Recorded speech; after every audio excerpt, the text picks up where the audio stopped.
નમસ્કાર વિદ્યાર્થી મિત્રો, હું પંકજ દેસરિયા.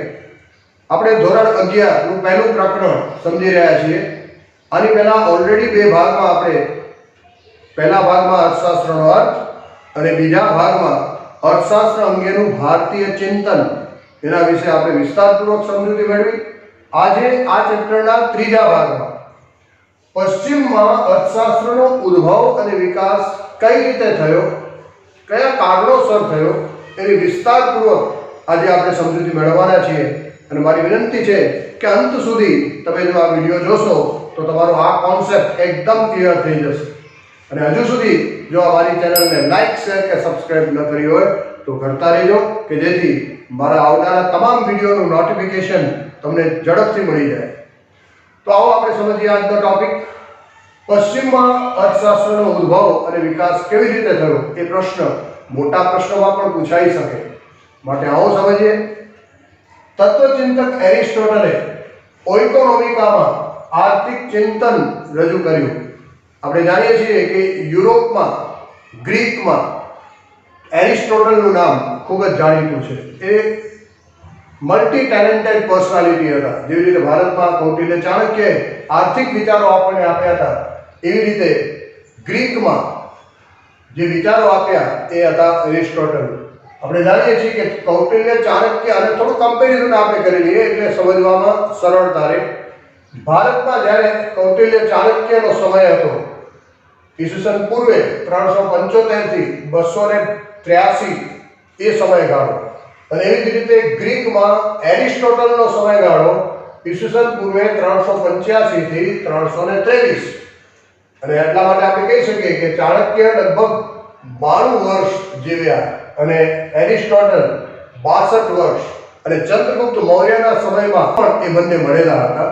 અને એ સમયે પણ કદાચ એમની આર્થિક વિચારોની આપ-લે થઈ હશે.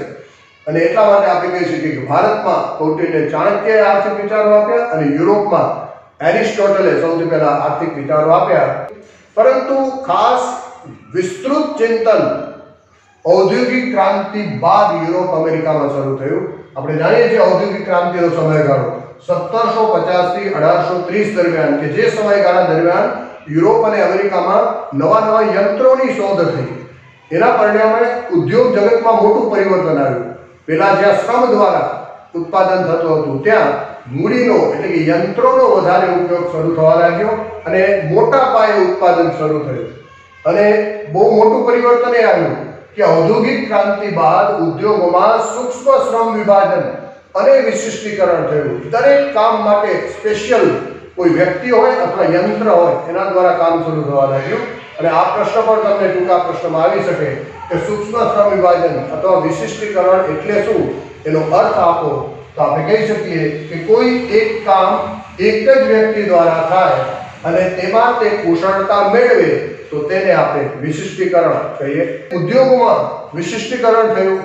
એવી જ રીતે જ્ઞાનના ક્ષેત્રમાં અભ્યાસ અને સંશોધનમાં પણ વિશિષ્ટીકરણ થયું.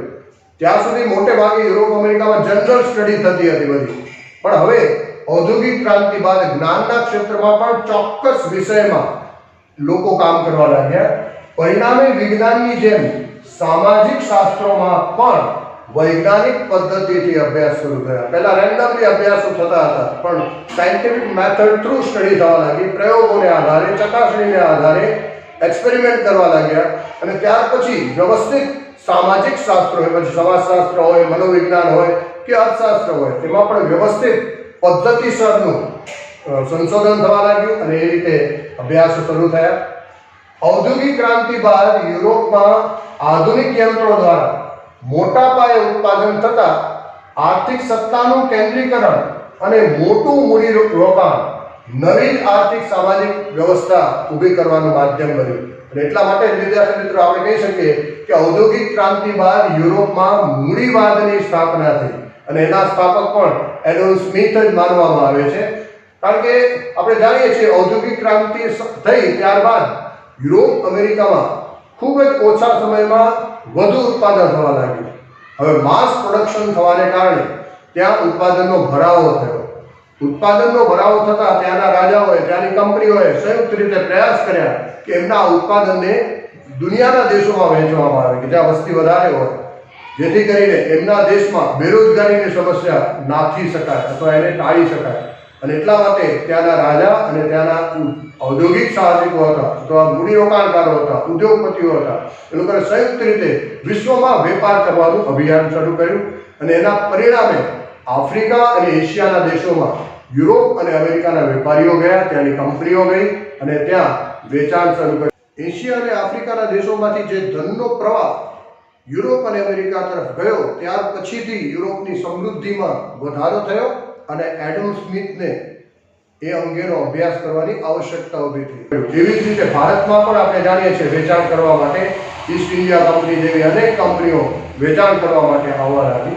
અને પરિણામે શું થયું કે દુનિયામાં વેપાર કરીને આર્થિક ધનનો પ્રવાહ યુરોપ તરફ ગયો અને આર્થિક વેપારની સાથોસાથ યુરોપ, આફ્રિકા અને એશિયાની સત્તા પણ કબજે કરવા લાગ્યા. અને ધનનો પ્રવાહ જે યુરોપ તરફ ગયો એના કારણે 1776માં એડમ સ્મિથે યુરોપના અર્થતંત્રમાં આવેલ પરિવર્તન વિશે ઊંડું ચિંતન કર્યું અને એ પુસ્તકનું એને નામ જ એવું આપ્યું, સ્ક્રીનમાં તમે જોઈ શકતા હશો પુસ્તકનું નામ, An Inquiry into the Nature and Causes of the Wealth of Nations. કોઈ પણ દેશની આર્થિક સંપત્તિમાં વધારો થવાના કારણો શું હોઈ શકે એ વિષય પર ખૂબ જ ઊંડાણપૂર્વક એણે સ્ટડી કરી અને ત્યાર પછી આ પુસ્તક પ્રકાશિત કર્યું. અને એમાં એને કારણો જણાવ્યા કે કયા કારણોથી યુરોપ અને અમેરિકાની સંપત્તિમાં વધારો થયો. અને ત્યાર પછીથી આપણે કહી શકીએ કે પશ્ચિમના દેશોમાં અર્થશાસ્ત્રનો સ્વતંત્ર અને વૈજ્ઞાનિક ઢબે અભ્યાસ શરૂ થયો. ત્યાર પછીનો મુદ્દો છે એડમ સ્મિથે આપેલી અર્થશાસ્ત્રની વ્યાખ્યા સમજાવો. આવો પ્રશ્ન પણ આવે તો આપણે એનો જવાબ આ રીતે સમજી શકીએ કે એડમ સ્મિથે અર્થશાસ્ત્રને સંપત્તિનું શાસ્ત્ર કહ્યું, કારણ કે એને વેલ્થ ઉપર વધારે સ્ટડી કરી. આપણે જાણી ગયા કે એને પુસ્તક પણ લખ્યું, એનું નામ પણ એને વેલ્થ ઓફ નેશન્સ એવું આપ્યું હતું. એટલે અર્થશાસ્ત્રમાં એને સંપત્તિને વધારે, જે સંપત્તિ એટલે જે ભૌતિક સંપત્તિ છે, જેને જોઈ સ્પર્શી શકાય, મકાન છે, મિલકત છે, આપણે જેને કહીએ ભૌતિક મિલકત, એને સ્થાન આપ્યું. એટલે અર્થશાસ્ત્ર એ સંપત્તિનું શાસ્ત્ર છે. એ યાદ રાખજો, ઘણી વખત વિકલ્પવાળા પ્રશ્નોમાં પણ પૂછાય કે એડમ સ્મિથે આપેલું અર્થશાસ્ત્ર કયા અર્થશાસ્ત્ર તરીકે ઓળખાય છે. તો યાદ રાખજો કે સંપત્તિનું શાસ્ત્ર. ત્યાર પછી અર્થશાસ્ત્ર શ્રમ દ્વારા જે ભૌતિક સંપત્તિનું ઉત્પાદન, વપરાશ અને વિનિમય થાય છે તેનો અભ્યાસ કરતું શાસ્ત્ર છે. એટલે કે અર્થશાસ્ત્રનું કાર્યક્ષેત્ર પણ એને નક્કી કરી લીધું કે અર્થશાસ્ત્રમાં શ્રમની મદદથી અને ઉત્પાદનના સાધનોમાં શ્રમને વિશેષ મહત્વ આપ્યું છે. એટલે શ્રમ દ્વારા ભૌતિક સંપત્તિનું જે ઉત્પાદન, વપરાશ અને વિનિમય થાય છે એ અંગેનો અભ્યાસ કરતું શાસ્ત્ર. અર્થશાસ્ત્રને સામાજિક વિજ્ઞાનનો દરજ્જો આપ્યો. આની પહેલા જનરલ સ્ટડીઝ બધી થતી હતી, પણ એણે એક વિશેષ વિષય તરીકે, જેમ સમાજશાસ્ત્ર, મનોવિજ્ઞાન, એમાં અભ્યાસો થવા લાગ્યા, એવી રીતે અર્થશાસ્ત્ર અંગે પણ સ્વતંત્ર રીતે વૈજ્ઞાનિક પદ્ધતિથી પ્રયોગ દ્વારા, સંશોધન દ્વારા એણે અભ્યાસ શરૂ કર્યો અને અર્થશાસ્ત્રને સામાજિક વિજ્ઞાન, સોશિયલ સાયન્સનું સ્ટેટસ એણે અપાવ્યું. એડમ સ્મિથે માનવીના આર્થિક વર્તનનો સ્વતંત્ર રીતે અભ્યાસ શરૂ કર્યો. એટલે કે અલગ વિષય તરીકે એણે અર્થશાસ્ત્રને દુનિયાની સમક્ષ પ્રેઝન્ટ કર્યું. અને એણે અર્થશાસ્ત્રને નીતિશાસ્ત્ર, આમ હોવું જોઈએ, આમ હોવું જોઈએ, એટલે કે આઈડિયલિઝમ જે આખું છે એનાથી અર્થશાસ્ત્રને અલગ પાડ્યું અને વાસ્તવદર્શી શાસ્ત્ર એવું બનાવવાનો પ્રયાસ કર્યો. એડમ સ્મિથે વેલ્થ ઓફ નેશન નામનું જે પુસ્તક લખ્યું એમાં માનવ કલ્યાણ પર વિશેષ ભાર મૂકેલો છે. એટલે કે ultimately human welfare is more important than the wealth, એવું એરિસ્ટોટલ અને જે માનતા હતા એમ એડમ સ્મિથે પણ એ જ વાતનો સ્વીકાર કર્યો. એડમ સ્મિથ બાદ ઓલ્ફ્રેડ માર્શલે આપેલી અર્થશાસ્ત્રની વ્યાખ્યા આપણે સમજીએ. ઈસવીસન 1890માં માર્શલે એક પુસ્તક લખ્યું અને તેનું નામ હતું પ્રિન્સિપલ્સ ઓફ ઇકોનોમિક્સ. જે આપ સ્ક્રીન ઉપર જોઈ રહ્યા છો એ ઓરિજિનલ પુસ્તક જે લખ્યું એનું મુખપૃષ્ઠ છે. પ્રિન્સિપલ્સ ઓફ ઇકોનોમિક્સ નામનું પુસ્તક લખ્યું અને તેમાં અર્થશાસ્ત્રની વ્યાખ્યા જે આપી એ આ રીતે આપી કે અર્થશાસ્ત્ર માણસના રોજિંદા આર્થિક વ્યવહારોનો અભ્યાસ કરે છે. એટલે કે અર્થશાસ્ત્રના અભ્યાસમાં માનવીને કેન્દ્ર સ્થાને રાખ્યું છે. એ બાબત આપણે યાદ રાખવાની છે. ક્યારેક વિકલ્પવાળા કે એક વાક્યમાં ઉત્તર આપો એમાં પ્રશ્ન પણ આપે કે માર્શલે જે વ્યાખ્યા આપી એના અભ્યાસમાં કેન્દ્ર સ્થાને શું છે, તો એને કેન્દ્ર સ્થાને માનવીને રાખ્યો છે. અર્થશાસ્ત્ર માણસના રોજિંદા આર્થિક વ્યવહારોનો અભ્યાસ કરે છે, જેમાં તે ભૌતિક ચીજ વસ્તુના વપરાશથી સુખાકારી મેળવે છે. આપણે જાણીએ છીએ આર્થિક પ્રવૃત્તિનો મુખ્ય હેતુ શું છે? કાં તો આવક મેળવવાનો અથવા ખર્ચ કરવાનો. કોઈ પણ ભૌતિક વસ્તુના ખરીદ વેચાણ દ્વારા જે આવક મળે છે એનાથી શું થાય છે? તો કે માણસ સુખાકારીની ખરીદી કરી શકે છે. આપણે જોઈતી વસ્તુ હોય, આપણી પાસે આવક હશે તો આપણે જોઈતી કોઈ ભૌતિક વસ્તુ બજારમાંથી ખરીદવી હશે તો ખરીદીને આપણી ભૌતિક સુખાકારીમાં આપણે વધારો કરી શકશું. એ રીતે અર્થશાસ્ત્રની વ્યાખ્યા ઓલ્ફ્રેડ માર્શલે આપી, પણ એની જે ટીકા કરવામાં આવી, માર્શલની વ્યાખ્યાની જે મર્યાદા છે એ પણ આપણે સમજી લઈએ કે માર્શલ માત્ર ભૌતિક અને માપી શકાય તેવી વસ્તુના અભ્યાસનો જ ઉલ્લેખ કરે છે. એટલે કે માર્શલે ભૌતિક ચીજ વસ્તુ કે જેનું ખરીદ વેચાણ બજારમાં થાય છે તેને મહત્વ આપ્યું, એ સાચી વાત, પણ એની સાથે કેટલીક અભૌતિક ચીજ વસ્તુ અને સેવાઓ એનું પણ બજારમાં ખરીદ વેચાણ થતું હોય છે. જેમ કે શિક્ષણની સેવા છે, વકીલની સેવા છે, ડૉક્ટરની સેવા છે, આ અને ટેકનોલોજીની ઘણી વખત આપણે જરૂરિયાત પડે તો ટેકનોલોજીકલ પણ આપણે સેવાની ખરીદી કરતા હોઈએ. તો એ જે વસ્તુ છે એનો ઉલ્લેખ માર્શલે નથી કરેલો. માટે માર્શલે માત્ર ને માત્ર ભૌતિક ચીજ વસ્તુ કે જેને માપી શકાય તેવી વસ્તુને જ મહત્વ આપ્યું. એ માર્શલની વ્યાખ્યાની મુખ્ય ટીકા છે, મર્યાદા છે, એમ આપણે કહી શકીએ. માર્શલ બાદ રોબિન્સે આપેલી અર્થશાસ્ત્રની વ્યાખ્યા આપણે સમજીએ. કોઈ પણ શાસ્ત્રનો હેતુ મૂળભૂત પ્રશ્ન કે સમસ્યાનો ઉકેલ શોધવાનો હોય છે. અને રોબિન્સે જે અર્થશાસ્ત્રની વ્યાખ્યા આપી એણે સૌથી વધુ ફોકસ કર્યું હોય તો બે વસ્તુ ઉપર કર્યું છે. પહેલી બાબત તો એ કે માનવી સમક્ષ જે મોટી સમસ્યા એ છે કે અમર્યાદિત જરૂરિયાતો છે. એની જરૂરિયાત અનેક છે, વારંવાર ઉદ્ભવે છે, નવી નવી જરૂરિયાતો ઉદ્ભવતી જાય છે. એટલે અમર્યાદિત જરૂરિયાતો આ પહેલી બાબત. અને વૈકલ્પિક ઉપયોગવાળા મર્યાદિત સાધનો આ મોટી સમસ્યા છે. જો આપણી જરૂરિયાતો અનેક હોત પણ આપણી પાસે એની જરૂરિયાતો પૂરી કરવાના સાધનો પણ અમર્યાદિત હોત તો કોઈ આર્થિક પ્રશ્ન ઊભો જ ન થાય. અહીંયા જ આર્થિક સમસ્યા ઉદ્ભવે છે કે આપણી જરૂરિયાતો અનેક છે અને જરૂરિયાત સંતોષવાના સાધનો મર્યાદિત અને વૈકલ્પિક ઉપયોગવાળા છે. માની લો આપણી પાસે 100 રૂપિયા હોય અને 100 રૂપિયા એ આપણી પાસે રહેલા મર્યાદિત અને વૈકલ્પિક ઉપયોગવાળું સાધન થઈ ગયું. હવે 100 રૂપિયાની મદદથી આપણે અનેક જરૂરિયાતો પૂરી કરી શકીએ, પણ બધી નહીં. બધી જરૂરિયાત 100 રૂપિયાની મદદથી પૂરી નથી કરી શકતા. તો એ રીતે આપણી જરૂરિયાતો તો અનેક છે, પણ આપણી પાસે જે ઉપલબ્ધ સાધનો છે એ પ્રમાણમાં મર્યાદિત છે અને પાછા વૈકલ્પિક ઉપયોગવાળા છે. આ બે બાબતને કારણે આ બંનેનો આપણે કેવી રીતે મેળ બેસાડીએ કે અમર્યાદિત જરૂરિયાત છે સામે વૈકલ્પિક ઉપયોગ ધરાવતા સાધનો છે, એની મદદથી આપણે વાસ્તવિક જીવનમાં, આપણા આર્થિક જીવનમાં આપણે કેવી રીતે મેળ બેસાડવો, કેવી રીતે મર્યાદિત સાધનોનો ઉપયોગ આપણે આપણી મહત્વની જરૂરિયાતો પૂરી કરવા માટે કરી શકીએ, એ બાબત ઉપર રોબિન્સે વધારે ફોકસ કરેલું છે. ઈસવીસન 1931માં લાયોનેલ રોબિન્સે nature and significance of economics નામનું પુસ્તક લખ્યું અને એમાં એણે અર્થશાસ્ત્રની જે વ્યાખ્યા આપી એ આ રીતે આપી કે અર્થશાસ્ત્ર એ માણસની પોતાની જરૂરિયાતો અને વૈકલ્પિક ઉપયોગ ધરાવતા સાધનો વચ્ચે કેવી રીતે મેળ બેસાડે છે તેની વર્તણૂકનો અભ્યાસ કરતું વિજ્ઞાન છે. એટલે કે આ રીતે એણે વિજ્ઞાનનો દરજ્જો આપ્યો, કારણ કે માનવીના આર્થિક વર્તનનો વૈજ્ઞાનિક ઢબથી અભ્યાસ એને કરવાનો પ્રયાસ કર્યો કે એની પાસે જો મર્યાદિત સાધન છે, આવક એની મર્યાદિત છે, તો મર્યાદિત આવકમાંથી એ પોતાની મહત્વની જરૂરિયાતો કેવી રીતે પૂર્ણ કરે છે, કેવી રીતે એ મેળ બેસાડે છે. તો આપણે કહી શકીએ કે રોબિન્સે આપેલી અર્થશાસ્ત્રની વ્યાખ્યાના સારના મહત્વના બે મુદ્દા છે. એક તો કે માનવીની જરૂરિયાતો અમર્યાદિત છે અને વારંવાર ઉદ્ભવે છે, અને બીજો મહત્વનો મુદ્દો એ છે કે જરૂરિયાત સંતોષવાના સાધનો મર્યાદિત અને વૈકલ્પિક ઉપયોગોવાળા છે. ટૂંકમાં રોબિન્સના જે સાર છે કહેવાનો એને આપણે એમ કહી શકીએ કે અર્થશાસ્ત્રનું કાર્ય અછતવાળા સાધનોનો માણસે કેવી રીતે ઉપયોગ કરવો કે જેથી તેને મહત્તમ સંતોષ પ્રાપ્ત થાય એ મુખ્ય કાર્ય રોબિન્સના મતે અર્થશાસ્ત્રનું છે.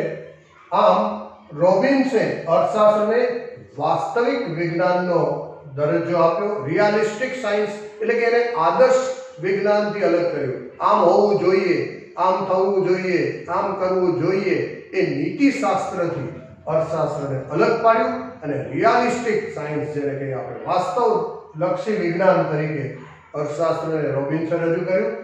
અને માનવીના આર્થિક વર્તનનો અભ્યાસ કરતું શાસ્ત્ર છે. એટલે કે પદ્ધતિસર પ્રયોગ અને ચકાસણી દ્વારા માનવી કેવી રીતે કઈ પરિસ્થિતિમાં કેવું આર્થિક વર્તન કરે છે એનો વ્યવસ્થિત અભ્યાસ રોબિન્સે કર્યો. એવી રીતે અર્થશાસ્ત્રની એને વ્યાખ્યા. રોબિન્સ બાદ આપણે સેમ્યુઅલ્સને આપેલી અર્થશાસ્ત્રની વ્યાખ્યા આપણે સમજીએ. સેમ્યુઅલ્સને સમાજની પસંદગી અને વહેંચણીના મુદ્દાને અર્થશાસ્ત્રના અભ્યાસમાં મહત્વનું સ્થાન આપ્યું. હવે અહીંયા આપણે અગાઉ જોઈ ગયા કે અર્થતંત્રમાં જરૂરિયાતો અમર્યાદિત છે, પરંતુ જરૂરિયાત સંતોષવાના સાધનો મર્યાદિત હોવાથી આપણે પસંદગી કરવી પડે છે કે કઈ જરૂરિયાત અગત્યની છે, કઈ જરૂરિયાતને પ્રાયોરિટી આપીને પૂર્ણ કરવી. એ જે પસંદગી કે અગ્રતા ક્રમ આપીએ છીએ એ અર્થમાં અહીંયા પસંદગી છે કે સમાજ પાસે મર્યાદિત સાધનો છે અને જરૂરિયાતો અનેક છે. તો સમાજ શેને મહત્વ આપશે, શું પસંદ કરશે એ બાબતમાં પસંદગી અને વહેંચણી કે જે ઉત્પાદન થાય છે અને આવક પ્રાપ્ત થાય છે તેની સમાજના લોકો વચ્ચે વહેંચણી કઈ રીતે થાય છે એ મુદ્દાને ધ્યાનમાં રાખીને અર્થશાસ્ત્રની જે વ્યાખ્યા આપી એ વ્યાખ્યા સેમ્યુઅલ્સને આ રીતે આપી કે સમાજ કેવી રીતે પોતાના અછતવાળા સાધનો દ્વારા અગત્યની જરૂરિયાતનું ઉત્પાદન કરે છે અને જુદા જુદા લોકો વચ્ચે વહેંચે છે તેનો અર્થશાસ્ત્ર અભ્યાસ કરે છે. તો અગાઉ કહ્યું એમ કે સેમ્યુઅલ્સને જે વ્યાખ્યા આપી એ સમાજની પસંદગી અને વહેંચણીના મુદ્દાને કેન્દ્ર સ્થાનમાં રાખીને એ વ્યાખ્યા આપેલી છે. વિદ્યાર્થી મિત્રો, અર્થશાસ્ત્રને અલગ અલગ વ્યાખ્યાઓ સમજ્યા પછી કદાચ તમને કન્ફ્યુઝન થતું હોય તો આપણે ટૂંકમાં આ રીતે કહી શકીએ. બધી જ વ્યાખ્યાઓને આપણે સંક્ષિપ્તમાં કહેવું હોય તો આ રીતે કે એડમ સ્મિથે જે અર્થશાસ્ત્રની વ્યાખ્યા આપી તો એમણે શું કહ્યું કે અર્થશાસ્ત્ર એ સંપત્તિનું શાસ્ત્ર છે. જ્યારે માર્શલે વ્યાખ્યા આપી તો એને યાદ એ રીતે રાખો કે અર્થશાસ્ત્ર એ કલ્યાણલક્ષી શાસ્ત્ર છે, કારણ કે માનવીને કેન્દ્ર સ્થાને મૂકીને એને વ્યાખ્યા આપી છે. ત્યાર પછી રોબિન્સે જે વ્યાખ્યા આપી અર્થશાસ્ત્રની તો એમણે શું કહ્યું કે અર્થશાસ્ત્ર એ અછતલક્ષી શાસ્ત્ર છે, મર્યાદિત સાધનો છે, વૈકલ્પિક ઉપયોગ ધરાવતા સાધનો છે એનો અભ્યાસ કરતું શાસ્ત્ર છે. એની વચ્ચે માણસ જરૂરિયાતોનો મેળ કઈ રીતે બેસાડે છે તો એનો અભ્યાસ કરતું શાસ્ત્ર, એવું રોબિન્સે કીધું. સેમ્યુઅલ્સને જે વ્યાખ્યા આપી એ પ્રમાણે સેમ્યુઅલ્સને પસંદગી અને વહેંચણીના શાસ્ત્ર તરીકે અર્થશાસ્ત્રને ઓળખાવ્યું. તો આ રીતે જો તમે યાદ રાખશો તો કોઈ પણ પ્રશ્ન જો પૂછાશે વિકલ્પવાળા કે એક વાક્યમાં કે બે ગુણમાં પ્રશ્નો તો તમને આ બહુ સરળતાથી સમજાશે. અને જો મોટા પ્રશ્નોમાં પણ આખો પ્રશ્ન આવે કે પશ્ચિમમાં અર્થશાસ્ત્રનો ઉદ્ભવ અને વિકાસ કેવી રીતે થયો સવિસ્તાર સમજાવો તો પણ તમે આ વિડીયો જો ધ્યાનથી જોયો હશે તો તમને ચોક્કસ સમજાઈ ગયો હશે. વિદ્યાર્થી મિત્રો, અર્થશાસ્ત્રની જુદી જુદી વ્યાખ્યાઓ પરથી કહી શકાય કે અર્થશાસ્ત્ર માનવીના આર્થિક વર્તનનો અભ્યાસ કરતું શાસ્ત્ર છે. જેવી રીતે સમાજશાસ્ત્ર માનવીના સામાજિક વર્તનનો અભ્યાસ કરે છે, મનોવિજ્ઞાન માનવીના માનસિક વર્તનનો અભ્યાસ કરે છે, તેવી રીતે અર્થશાસ્ત્ર માનવીના આર્થિક વર્તનનો અભ્યાસ કરતું શાસ્ત્ર છે. અર્થશાસ્ત્ર એ વાસ્તવદર્શી છે, કારણ કે રિયાલિસ્ટિક છે. આ કોઈ આદર્શ નીતિશાસ્ત્ર નથી. આમ હોવું જોઈએ, આમ કરવું જોઈએ એવું નથી. શું છે અને કેમ કરી શકાય એના ઉકેલ આપતું શાસ્ત્ર છે. એટલે વાસ્તવદર્શી છે અને અર્થશાસ્ત્રની અભ્યાસ પદ્ધતિ વૈજ્ઞાનિક છે, કારણ કે એમાં પણ એક્સપેરિમેન્ટ થાય છે, પ્રયોગ થાય છે, વિશ્લેષણ થાય છે, એના આધારે જે નિર્ણયો આવે એ ચકાસાયેલા હોય છે. માટે અર્થશાસ્ત્ર એ વિજ્ઞાન પણ છે એમ કહી શકાય. યુરોપમાં તો ઇકોનોમિક સાયન્સ તરીકે ઓળખાય છે, જ્યારે આપણે વિજ્ઞાન હજી સામાજિક વિજ્ઞાન તરીકે આપણે એને લઈએ છીએ. ટૂંકમાં તેથી જ આપણે કહી શકીએ કે અર્થશાસ્ત્ર એ સામાજિક વિજ્ઞાન છે. જો આવો પ્રશ્ન આવે કે અર્થશાસ્ત્ર સામાજિક વિજ્ઞાન છે, આ મુદ્દાસર સમજાવો, તો આ એ રીતે પણ આ પ્રશ્ન તમને આવી શકે. તો આખો ટોપિક આપણે ધ્યાનથી સમજ્યા, છતાં તમને કોઈ ડાઉટ હોય, ન સમજાણું હોય, તો નીચે કોમેન્ટ બોક્સમાં મને તમારી સમસ્યા જણાવજો. હું એનો જવાબ કે ઉત્તર આપવાનો પ્રયાસ કરીશ. અને જોતા રહેજો. લાઈક, શેર, સબસ્ક્રાઈબ અને કોમેન્ટ જરૂર કરજો. Thank you.